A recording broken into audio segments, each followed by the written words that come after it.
کی تجارت کی تلافی نہیں ہو سکتی جو نقصان ہو چکا ہے.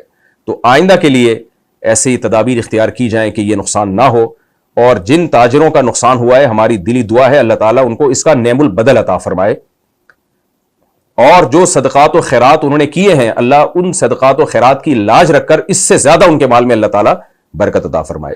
آئندہ ہمیں کیا کرنا ہے؟ دیکھیں, بار بار ہم نے اپنے بڑوں سے سنا ہے کہ ہمیں حکومت پہ انحصار کرنا چھوڑ دینا چاہیے. بہت سے لوگ تو اس طرح کی بھی آوازیں بلند کر رہے ہیں کہ کراچی 70 سال سے زیادہ عرصہ ہو گیا زمین میں دھنس رہا ہے. تو کچھ ایسی بھی صدائیں اب آنا شروع ہو گئی ہیں بھائی کراچی کو وفاق کے حوالے کر دیا جائے, کچھ کہہ رہے ہیں کراچی کو الگ صوبہ بنایا جائے. میں اب سیاسی آدمی نہیں ہوں, سیاسی باتیں کرنا میرا کام نہیں ہے, یہ تو عوام فیصلہ کرے گی, اور جو اختیارات با اختیار لوگ ہیں, با اثر لوگ ہیں, وہ فیصلہ کریں گے. لیکن اس طرح کی صدائیں گونجنا شروع ہو گئی ہیں. لیکن اتنی بات تو ہے کہ پے در پے اس طرح کے واقعات سے ایسا نہ ہو کہ سول نافرمانی شروع ہو جائے. لوگ ملک میں پہلے ہی بدحالی پھیلی ہوئی ہے, امن خراب ہے ملک کا, اور زیادہ بدامنی پھیلنا شروع ہو جائے.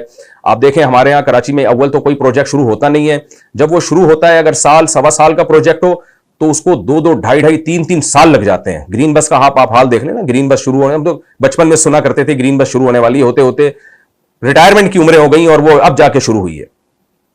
4K چرنگی کا آپ حال دیکھ لیں, 4K چرنگی سن رہے تھے کہ جی بن رہی ہے, بنتے بنتے اتنا ترسا دیا حکومت نے کہ لوگوں کے زبانوں سے بددعائیں نکلنا شروع ہو گئی کہ یار تم یہ کام نہ شروع کرتے تو اچھا تھا. یعنی ٹریفک پھنس جاتا تھا وہاں پہ, اور میمز بنانا لوگوں نے شروع کر دیے کہ بھائی ایک مجسمہ ملا ہے, ایک جو ہے ممی ملی ہے, اس نے کہا ہے کہ جب یہ 4K چرنگی بن جائے تو مجھے اٹھا دینا ہے. اس طرح کی میمز بننا شروع ہو گئی تھی. جماعت اسلامی والوں نے بہت زیادہ احتجاج کیا تھا اس موقع پر کہ بھائی اس کو بناؤ, اس کو مکمل کرو. تو بنانے میں اتنا ٹائم لے لیا. آپ یونیورسٹی روڈ دیکھ لیں, حکومت جب ایک روڈ کھود دیتی ہے تو کھودنے کے بعد اس کو اتنا لمبا کھینچ لیتی ہے, ٹریفک پھنس رہا ہے, لوگوں کی لیٹ ہو رہے ہیں, لوگ ایمبولینس میں لوگوں کی جانیں ضائع ہو رہی ہیں.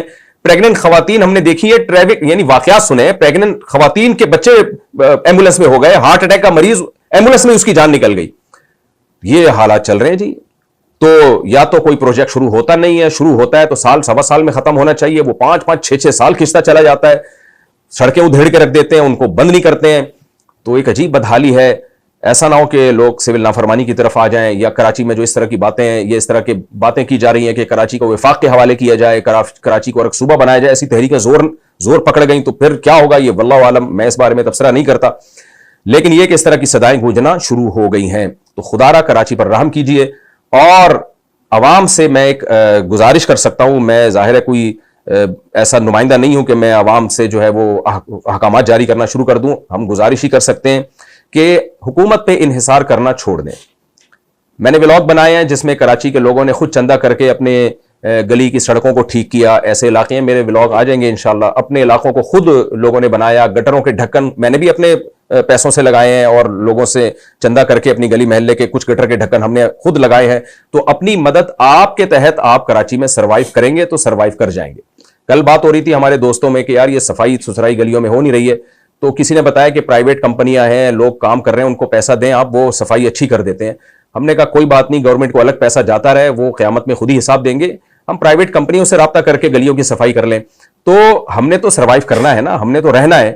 جب تک اس دنیا میں رہنا ہے تو اس طرح سے تو نہیں رہنا ہے کہ ہمارے بچے گٹروں میں گریں اور جگہ جگہ آگ لگے اور نلکوں میں پانی نہ ہو. اب آپ دیکھیں نا, یہ بھی تو ہے نا کہ پانی نہیں آ رہا تو لوگ ٹینکر خرید کے ڈال رہے ہیں, حکومت پہ ڈیپینڈ نہیں کر رہے ہیں. کہ ایسا نہیں ہے کہ ہم مر جائیں گھروں کے اندر قحط سے کہ پانی نہیں حکومت دے رہی ہے. تو وہاں بھی ہمیں کرنا پڑتا ہے, اپنی مدد آپ کے تحت پیسہ خرچ کرنا پڑتا ہے, چاہے بھیک مانگ کے خرچ کرنا پڑے ہمیں.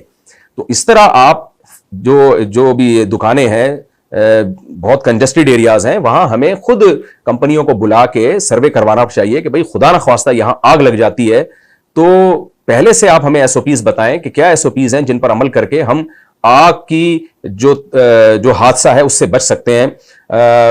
خدا نہ خواستہ کسی الیکٹرک وائر میں آگ لگ جاتی ہے تو اس سے بچنے کا کیا طریقہ ہے.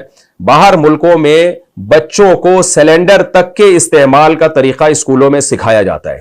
یہ جو ہمارے یہاں گیس کے, اب تو گیس بھی نہیں آ رہی نا, میرے اپنے گھر میں 7 یا 8 سلنڈر ہیں, آپ اندازہ لگائیں. 4 گھروں کے سلنڈر الگ اور گیزر کے سلنڈر, کیونکہ گیزر میں بھی گیس نہیں آ رہی ہوتی. اور سلنڈروں کا بل میں اگر آپ کے سامنے پیش کر دوں آپ کے ہوش اڑ جائیں. ہر چیز کے لیے ہم نے سلنڈر لگایا ہے, گیس کا پریشر ہی نہیں ہے, اور پھر بھی گھر والے روتے ہی رہتے ہیں گیس نہیں ہے, گیس نہیں ہے, گیس نہیں ہے. تو یہ حال ہے. تو باہر ملکوں میں بچوں کو گیس کے سلنڈر تک کے استعمال کا طریقہ سکھایا جاتا ہے.